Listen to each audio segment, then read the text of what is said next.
Everyone, welcome back to लक्ष्य academy. आप सभी का स्वागत है हमारे इस प्लेटफॉर्म पे जिसका नाम है लक्ष्य academy.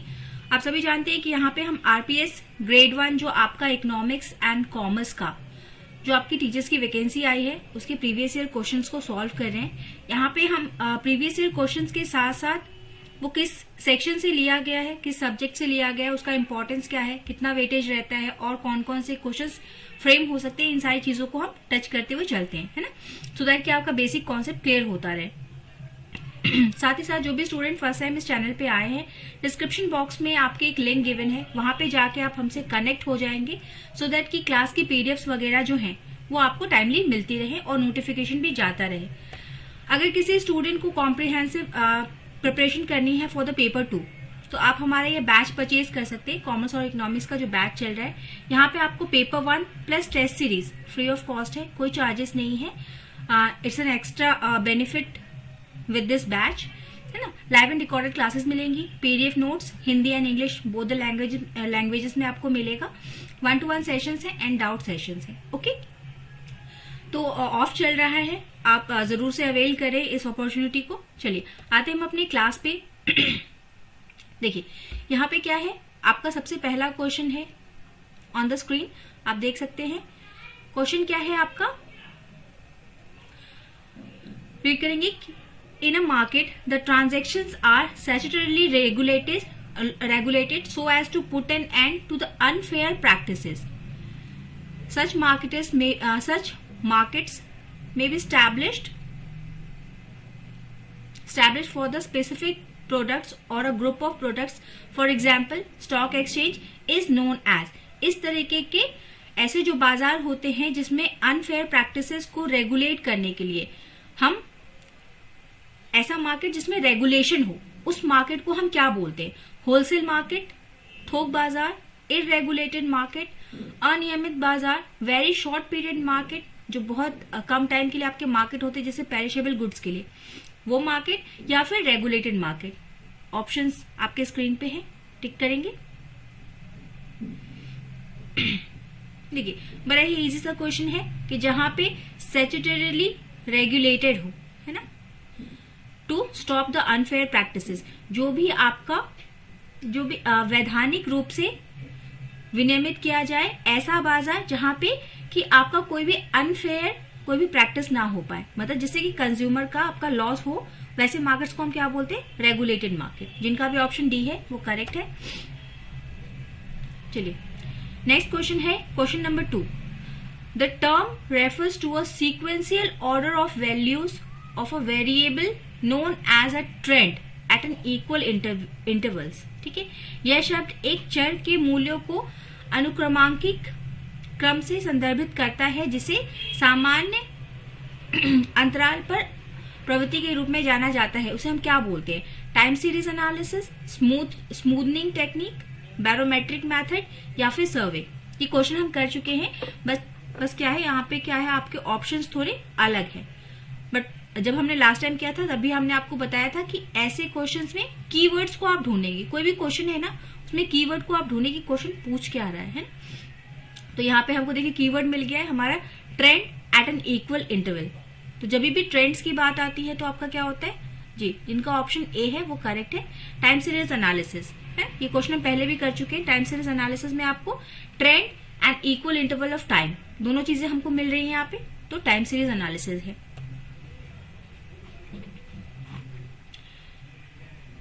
Next question, question number 3। आपको कॉलम ए को कॉलम बी से मैच करना है। यहाँ पे कुछ आपको, ये कहाँ का पोर्शन है आपका, किस सेक्शन का है? बिजनेस इकोनॉमिक्स का पार्ट है आपका, बीई का पार्ट है, एंड योर इकोनॉमिक कंडीशन से है ये, है ना। सेक्शन कौन सा है आपका? बिजनेस एनवायरनमेंट में कौन सा सेक्शन है आपका?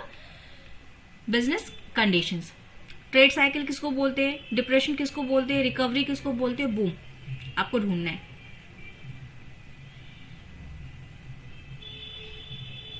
देखिए मैच करने की कोशिश करेंगे। यहाँ पे देखिए अगर आप ऑप्शंस को देखेंगे तो यहाँ पे 3 ऑप्शंस ऐसे हैं जिसमें डी आ रहा है, यानी कि मोस्ट प्रोबेबल हमारा क्या है, 4 का डी होगा, ये मोस्ट प्रोबेबल चांस है हमारे। तो देखिए 4th और डी कह रहा है boom, a large expansion of production and trade. तो बूम का तो यही मतलब होता है। बूम मार्केट में कब आती है? जब हमारे ट्रेड में बहुत ज्यादा इंक्रीज हो, है ना, एक्सपेंशन ऑफ प्रोडक्शन, और बहुत ज्यादा प्रोडक्शन एंड ट्रेड हो, तो उसको हम क्या बोलते हैं? बूम बोलते हैं। यानी कि इसको रूल आउट कर दीजिए, ये गया। अब देखिए यहाँ पे ट्रेड साइकिल सबसे इजी है। ट्रेड साइकिल का मतलब हमको पता है। ट्रेड साइकिल मतलब क्या कि कभी क्या है मार्केट में, कभी चढ़ाव आएगा, कभी उतार आएगा, कभी चढ़ाव आएगा, कभी उतार आएगा, है ना। तो इसको हम क्या बोलते हैं? ये जो साइकिल चलता है इसी को हम ट्रेड साइकिल बोलते हैं। देखिए यहाँ पे क्या है? Regular fluctuations in the level of national income. Regular fluctuation हो रहा है ना, कि कभी बूम, कभी आपका क्या है हाई पे जा रहा है, कभी लो पे आ रहा है।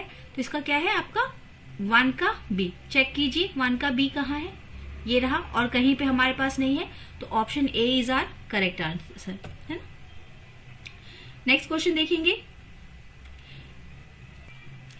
क्वेश्चन कहता है आपका कि the dual sector growth model is popularly known as.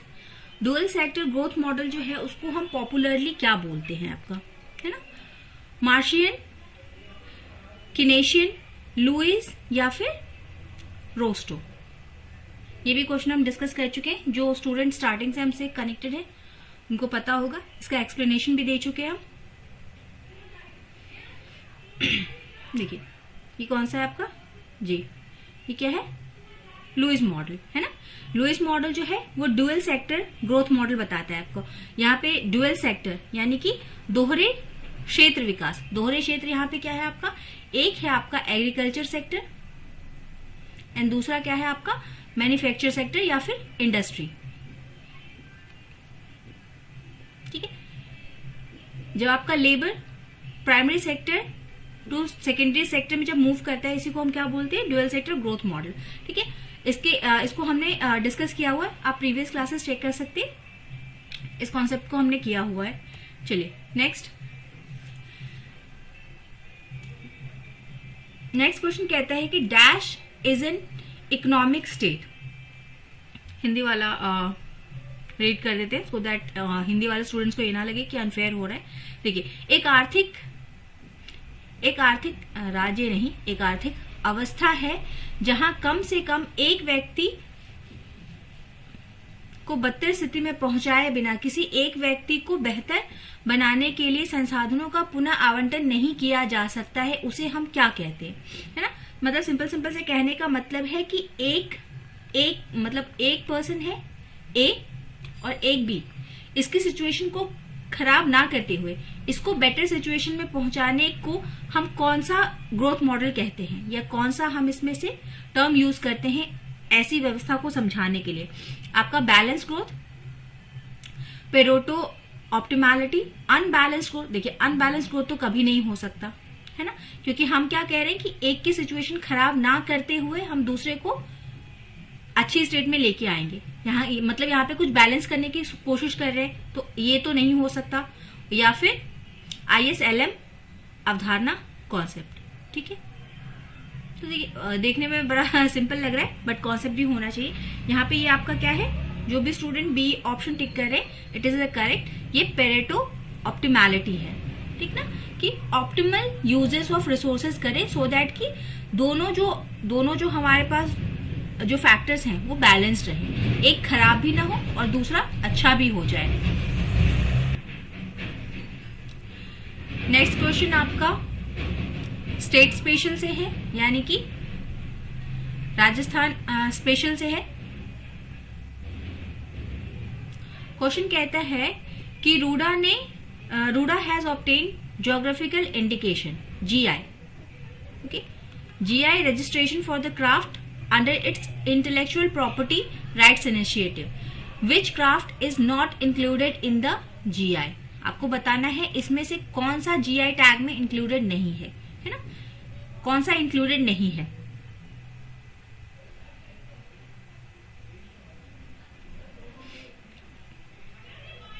ये क्वेश्चन भी करवा चुके हैं पहले। ये आपका स्टेट स्पेशल का है, इससे भी काफी क्वेश्चंस आते हैं। ये क्या है आपका जोधपुरी ज्योति।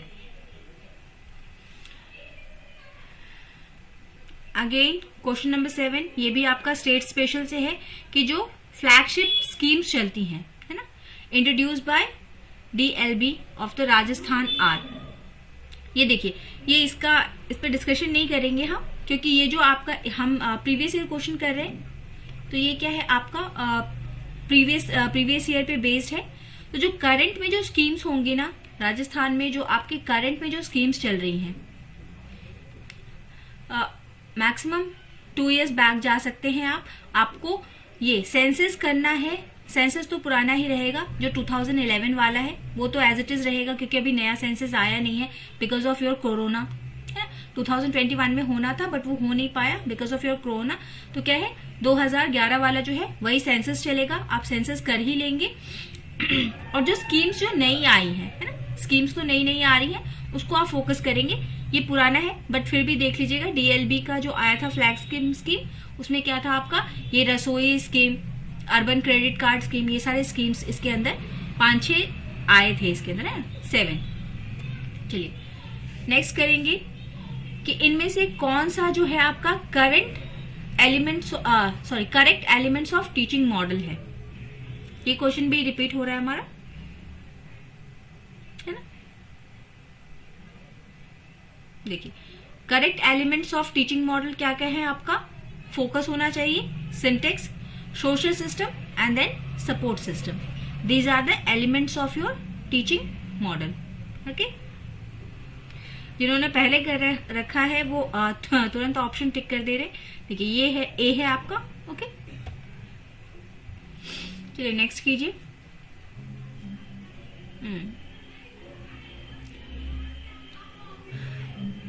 देखिए क्वेश्चन नंबर 9 कहता है कि the index that depicts the value of countries total export minus import.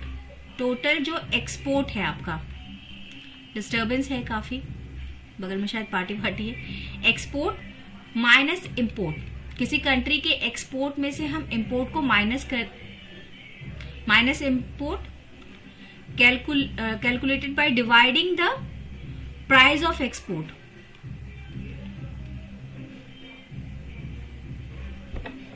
है ना, and multiplying the results bye 100। इसको हम क्या बोलते हैं, MRTS, terms of trade, MRS या फॉरेन एक्सचेंज रेट।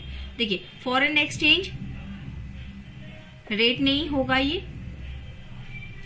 देखिए एक्सपोर्ट और इंपोर्ट जब माइनस करने वाली बात है, देखिए अगर सिर्फ यहाँ पे एक्सपोर्ट और इंपोर्ट के प्राइजेस की बात होती तो एक बार के लिए हम इसके साथ जा सकते थे, बट यहाँ पे क्या है, ये तो सीधा सीधा फॉर्मूला है। ये क्या है, एक्सपोर्ट माइनस इंपोर्ट जब भी आप कर रहे हैं ना, तो ये आपका क्या आंसर देगा, ये टर्म्स ऑफ ट्रेड हैं आपके, है ना, कि एक्सपोर्ट में से इंपोर्ट को माइनस करेंगे तो हमको क्या मिलेगा, टर्म्स ऑफ ट्रेड मिलेगा।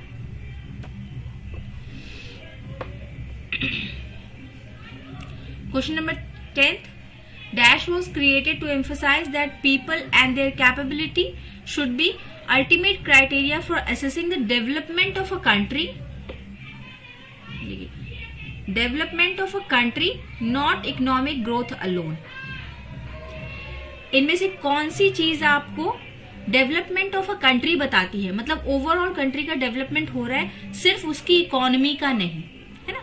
तो कंट्री का ओवरऑल डेवलपमेंट कब होगा, कि जब उसके यहाँ पे प्रोडक्शन अच्छा हो, ट्रेड अच्छा हो, है ना, प्रोड्यूस हो रहा है, वो सेल हो रहा है ना, और क्या है, वहां के जो लोग हैं, उस कंट्री की बाउंड्री में रहने वाले जो लोग हैं, उनका ओवरऑल डेवलपमेंट हो रहा है, मतलब गरीबी नहीं है वहां पे, खुशहाली है, और मतलब जो ये आपका बहुआयामी, मतलब हर तरीके से जो गरीबी का पैमाना होता है, गरीबी के पैमाने को हम बहुत स्तर पे नापते हैं ना, कि अच्छा एजुकेशन मिले, अच्छा इंफ्रास्ट्रक्चर हो, मेडिकल फैसिलिटी हो, तो इसको हम क्या बोलते हैं, जब इन सारी चीजों को इंक्लूड करके जब हम पॉवर्टी निकालते हैं तो उसको हम क्या बोलते हैं, बहुआयामी।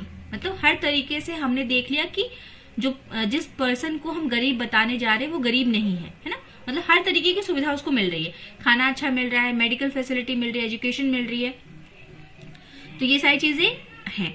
तो किसी भी कंट्री का कब ओवरऑल ग्रोथ होता है, जब उसका ह्यूमन डेवलपमेंट इंडेक्स अच्छा हो, है ना, मतलब कि उसके देश की बाउंड्री के अंदर जो रहने वाले लोग हैं उनका क्या है, डेवलपमेंट हर तरीके से अच्छा डेवलपमेंट हो रहा है ना, कि मतलब वो विकास कर रहे हैं, तभी हम क्या कहेंगे कि कंट्री का डेवलपमेंट हो रहा है ना।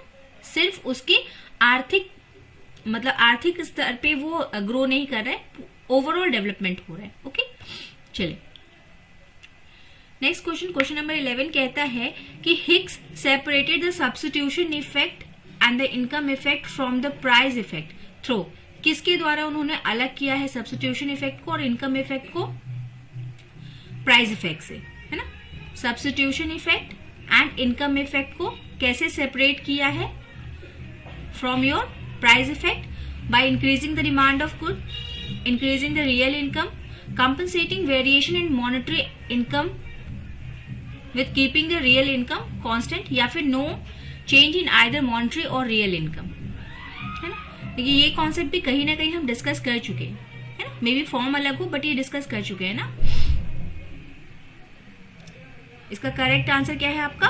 सी, compensating the variable monetary income with keeping the real income constant. Real income को कांस्टेंट रखते हुए अगर मॉनेटरी इनकम को हम वेरिएशंस लेके आते हैं तो क्या होता है, वो हमें क्या बताता है, ये सेपरेट करने में हेल्प करता है। ओके, चलिए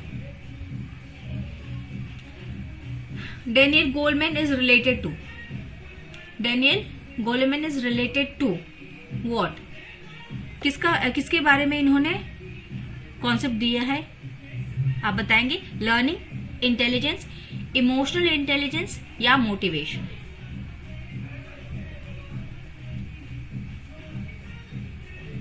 जी, जिनका भी ऑप्शन सी आ रहा है इज करेक्ट। ये क्या है आपका? इमोशनल इंटेलिजेंस, है ना। डेनियल गोल्डमैन ने आपका किसके बारे में कॉन्सेप्ट दिया है? इमोशनल इंटेलिजेंस के बारे में इन्होंने बात की है। Very easy question. डिसइन्वेस्टमेंट से आप क्या समझते हैं? सार्वजनिक क्षेत्र इकाई का विनिवेश किसके अंतर्गत आता है? प्राइवेटाइजेशन, ग्लोबलाइजेशन, अर्बनाइजेशन या none of the above? Yes, privatisation. Next, again easy question है। Money in traditional sense, money को ट्रेडिशनल सेंस में हम कैसे समझ सकते हैं? सिर्फ एक मीडियम ऑफ एक्सचेंज है। देखिए, एक यहाँ पे एक कॉन्सेप्चुअल चीज बताने वाले, देखिए जब भी आंसर्स में आपके सिर्फ ओनली, एनी, है ना, जब ऐसा स्पेसिफिक वर्ड लिखा रहे ना तो मतलब वो आंसर्स तो कभी नहीं होंगे, ज्यादातर चांसेस नहीं। इन मोर देन 95% और यू कैन से 99% केसेस में ऐसे ऑप्शंस आपके कभी सही नहीं होते, है ना, क्योंकि आप लिमिट कर रहे हो, आप चीजों का दायरा क्या है, कम कर रहे हो। तो ये दोनों तो नहीं होंगे। सिर्फ मीडियम ऑफ एक्सचेंज, मनी नहीं होता। स्टोर वैल्यू नहीं। Serves as both medium of exchange and store value of money, ये नाइदर, है ना। जैसे देखिए एनी, कौन कौन से वर्ड है? एनी, नाइदर, नो, नन, ये सब जब आए ना तो ऐसे ऑप्शंस बहुत कम आपके करेक्ट होते हैं। यहाँ पे आपका जी करेक्ट आंसर क्या है कि दोनों की तरह काम करता है, medium of exchange and store value दोनों की तरफ काम करता है ना। Last question for the day कि who is the custodian of monetary reserves in India? Monetary reserves, हमारा जो फॉरेन रिजर्व है, मॉनेटरी रिजर्व है, सारा पैसा हमारा किसके पास रहता है? सिक्योर्ड, एसबीआई, सिडबी, नाबार्ड या फिर आरबीआई? जी, आरबीआई हमारा अपेक्स बैंक है, सारे बैंकों का बैंक, गवर्नमेंट का बैंक। तो यही कौन है आपका custodian of monetary reserves in India. Foreign reserve आए तो भी आपका आंसर यही रहेगा। कस्टोडियन कौन है सारे पैसों का, जो सारा भी हमारा पैसा है ना उसका सबका कौन है आपका? ये आरबीआई। तो डिस्टर्बेंस ज्यादा है इसलिए डिस्कशंस को शॉर्ट रखा है। चलिए ठीक है, कीप प्रैक्टिसिंग, और जिनको भी कॉम्प्रिहेंसिव बैचेस लेने हैं आप परचेज कर सकते हैं यहाँ से। Thank you everyone, have a nice and wonderful day.